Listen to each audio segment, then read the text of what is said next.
Last Friday, I had the joy of visiting a wonderful Year 11 English class at De La Salle Cronulla.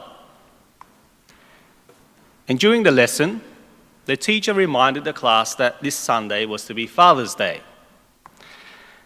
And he asked the class how many of them think that they are more like their father than their mother. And interestingly, about 90% of the students' hands went up. Of course, that's not to undervalue the role of mothers in our lives, because all children need both a mother and a father.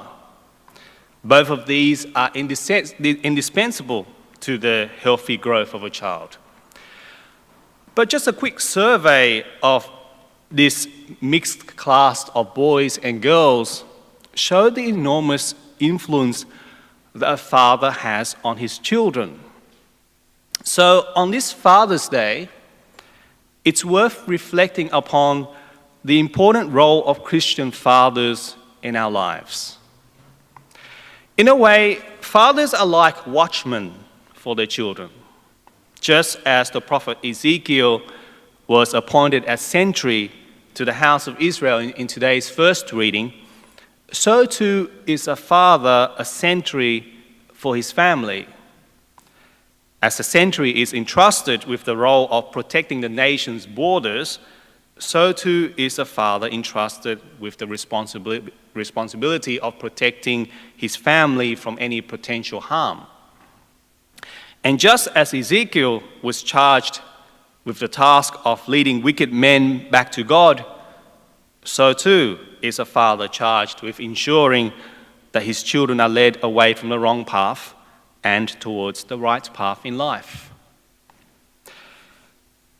The teaching of Jesus in today's gospel regarding members who have gone astray is also, I think, applicable to the role of fathers in our society. In today's gospel, we hear of Jesus' instruction that if a brother does something wrong, he should firstly be confronted by one person. If this doesn't produce the desired results, then two or others are called in. Then, as a last resort, the community is assembled together to adjudicate. And hence we see that the desire here is always to bring the estrayed member back into full communion with the community. So in a similar way, a father is called to do everything possible to guide his children away from the wrong path. He is entrusted with speaking the truth to his children so that they may abandon falsehood and embrace what is good.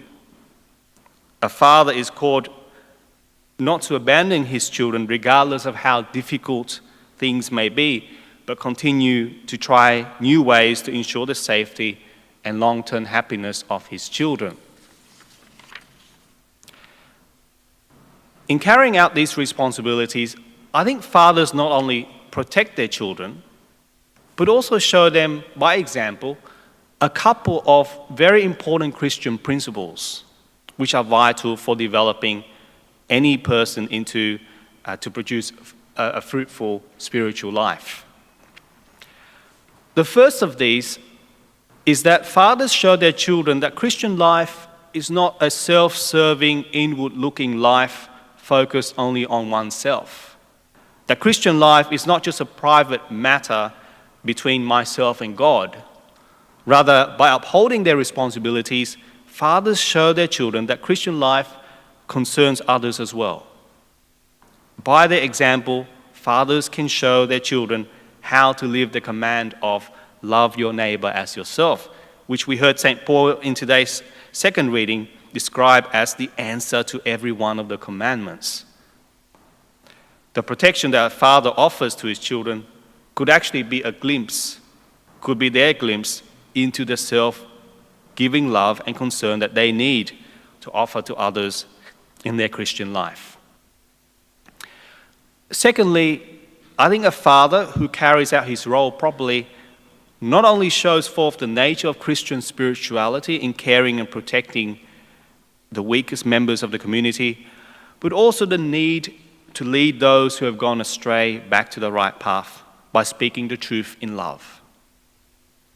And I think this touches upon what we call the spiritual works of mercy, which involves things like instructing the ignorant, counseling the doubtful, admonishing sinners, and to bear patiently those who do wrong.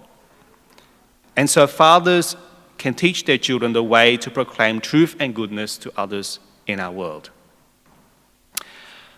Of course, there's no perfect earthly father.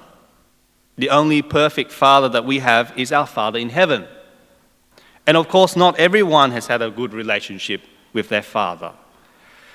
But that doesn't diminish the important role of fathers in our Christian life and in our society as a whole. Fatherhood is indeed irreplaceable because it can provide children with a glimpse into the fatherhood of God.